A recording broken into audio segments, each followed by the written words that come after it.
nice. Yes, go! Yes! No.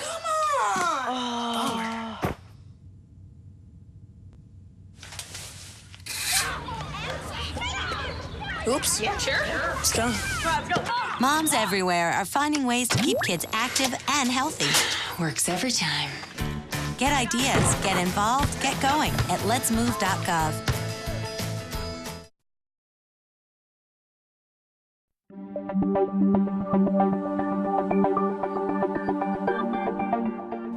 In Fairfield County, something new comes across my desk every day. Crimes are committed, cases are solved, and a community is made safe by the hardworking employees of the Fairfield County Sheriff's Office.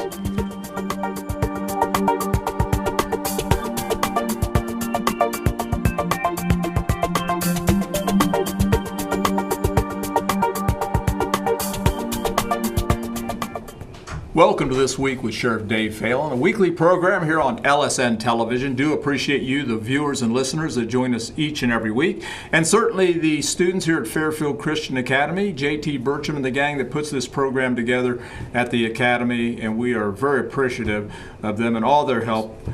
Kelly Roberts, our executive producer. Kelly is a member of the Fairfield County Sheriff's Office, works out of our Civil Division, and she also helps produce this program, lines up our guests, gets a lot of questions together, and does a terrific job in the background. Again, my thanks to Kelly Roberts. Back this week, by popular demand, is Lieutenant Marc Churchill with the Fairfield County Sheriff's Office, our jail commander. Good to see you. We had a great program last week as we talked about the new jail coming up in about 3 years. Yes, had a lot of good comments on it. So yeah, we've heard a lot over the last week, haven't we?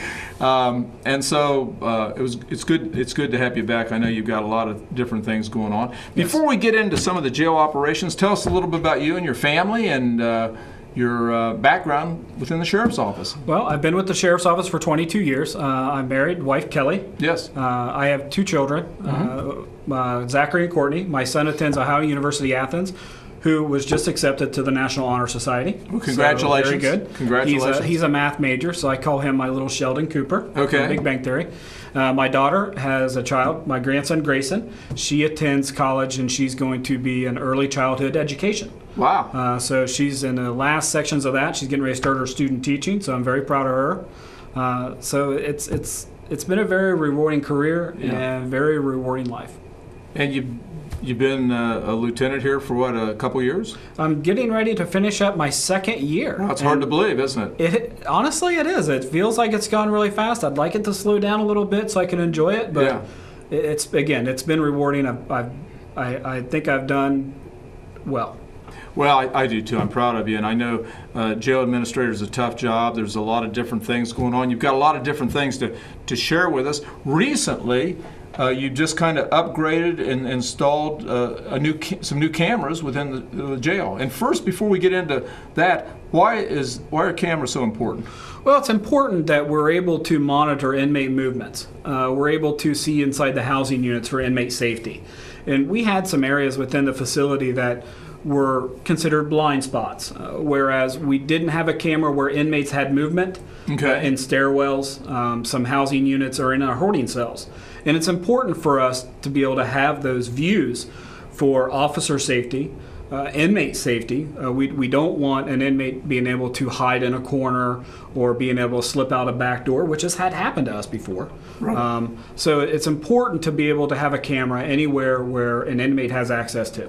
And that also creates a record that is archived for a period of time in case someone would say, prisoners got in a fight. Who started the fight? Maybe they're alleging that maybe a deputy used too much force on a prisoner. We can go back, revisit that, and find out exactly what happened. Absolutely. And the cameras that we put in are upwards of anywhere between 5 to 7 megapixel cameras, which the clarity on these cameras are far better than what we had before. Plus, with the technology that's available today, we're able to go inside to a recorded view and be able to zoom in into that area and be able to identify inmates that are involved in an altercation in a housing unit, or to be able to isolate a video segment to say this is the start of the incident to the conclusion of the incident. Now, these are interior but also exterior, all around the outside of the facility. Yes, we're adding 2 cameras to the Hall of Justice, which monitors the front of our Main Street jail.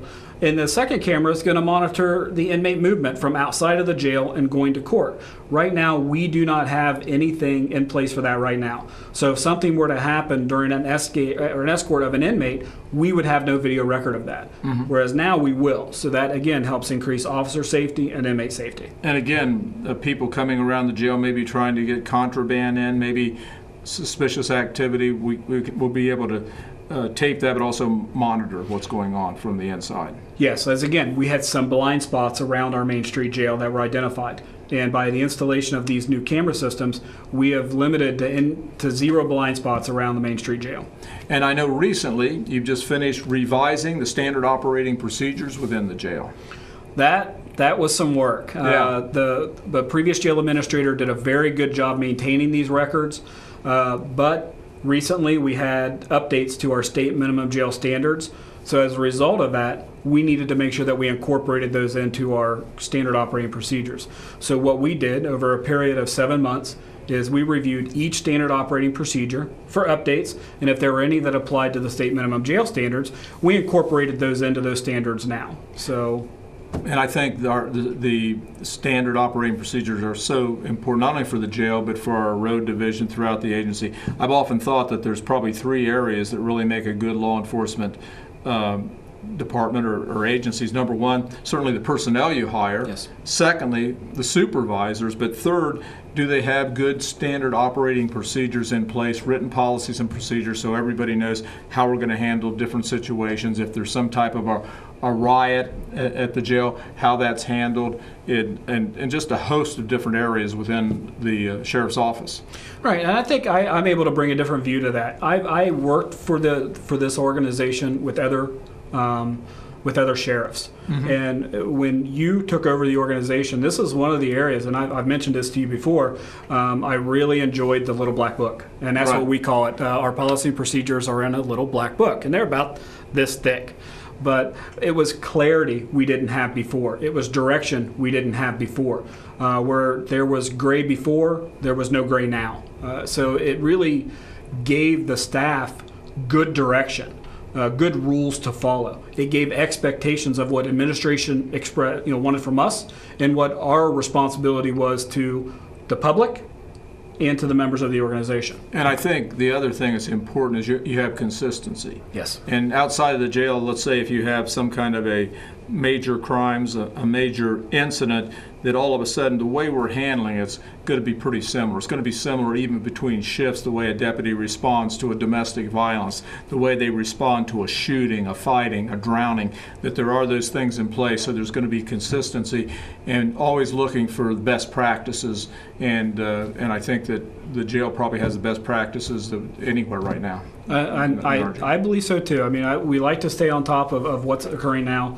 So by having current, up-to-date standard operating procedures for the jail that meet the new revised state minimum jail standards is better for staff, it's better for inmates, it reduces liability, and it allows the staff to stay within and gives them direction on what they're supposed to do. What are some of the different programming you have within the jail today, Lieutenant? Right now, we've got 2 grants that are funded outside of the jail.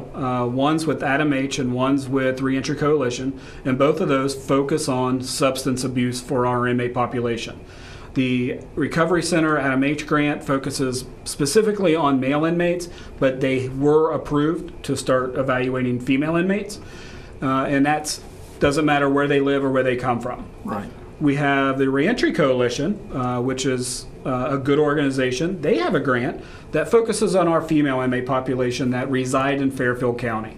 So what they do is they provide substance abuse training to those inmates that, upon release, resided before and will continue to reside in our county. It gives them those tools that they're going to need to continue that substance abuse counseling, so they don't become reoffenders and they can move on to be a more positive, productive member of society.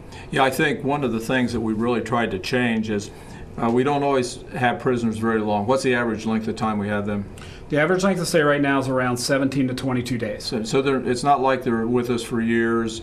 So it's not very long. Certainly we have some prisoners that are longer, some shorter, but that's the average time.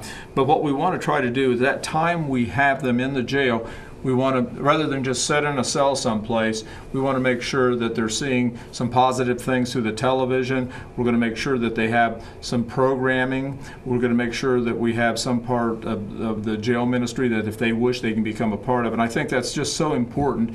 The limited time we have them, that we're going to try to make it an experience where at least maybe they can walk away with some better life skills. Yes, and better life skills. We have a GED program. Susan Kahn is the director of that. She does an outstanding job.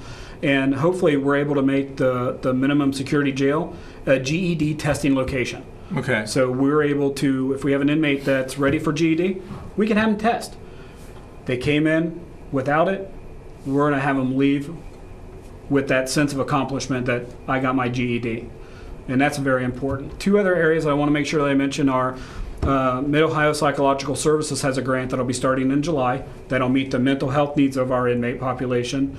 And we have an expanding jail ministry program that we have, and it's just doing tremendous work with the inmates.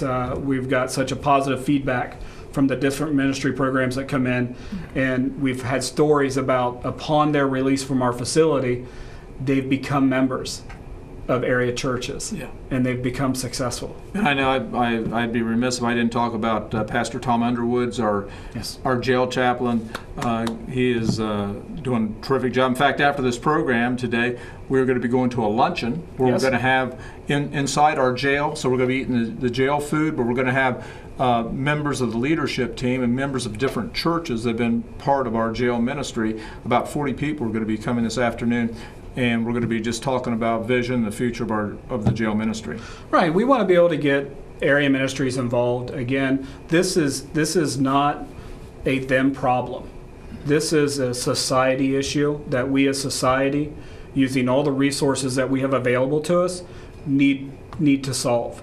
And if we're able to help the inmates of our county jail upon release find that path that leads them away from their crimes, their drug addictions, giving them the assistance they need for their mental health issues.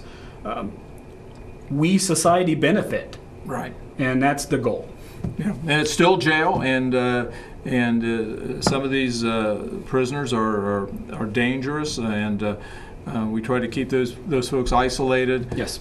We have a portion of our population, a large portion actually, that is addicted to heroin or opiates or drugs. So it's really a tough job, and I give credit to you.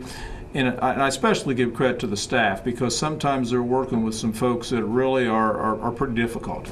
Well, I can do my job, but I don't think I would be very effective if I didn't have my staff. Right. And I think I have great staff. Mm-hmm. They enjoy their jobs. They have buy-in to my leadership style and the direction that we're trying to take the jail within the organization. So accomplishments that I may be recognized for, I honestly have to give 95% of that credit to my staff. Yeah. Because they are the ones that's actually making it work, making the facilities efficient and safe for them and our inmate population. So I agree. I feel the same way. If we didn't have a great staff, it would certainly hurt the effectiveness of the sheriff's office, and they make me look good. I appreciate that. Hey, the clock on the wall says we've got to go. We'd like to have you back here soon. Love it. Lots of good stuff to talk about. Do appreciate you, the viewers and listeners that join us each and every week. And again, the staff here at Fairfield Christian Academy. The last 2 weeks we've had our jail commander, Lt Marc Churchill, has been with us, and just a wealth of information. He's done a terrific job. Appreciate Kelly Roberts, who's with the Civil Division, but she's also our executive producer for this program. Well, the clock on the wall says we've got to go. Until next week, same time, same place. God bless. Buckle up if you're driving, and we'll see you right here next week.